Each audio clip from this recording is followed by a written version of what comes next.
Министерството за економија го имаше ставот дека ЕСМ треба да покрива 100% од потребите на универзалниот снабдувач. Тоа како став од страна на Министерството за економија не се прифати во владината одлука. Во делот на цената и во делот на процентите,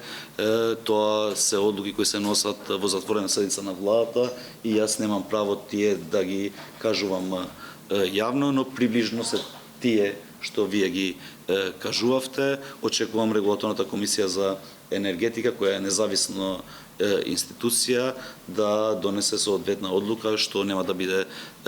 на товар на граѓаните. Дополнително на тоа го слушнав вчера или завчера и мандатарот господинот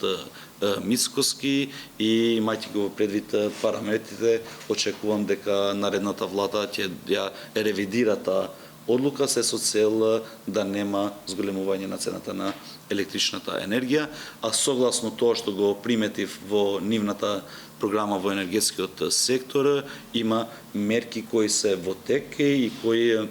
ние како Министерство за економија секако дека во континуитет сме го поддржувале и сум убеден дека ако на добар начин се имплементира таквите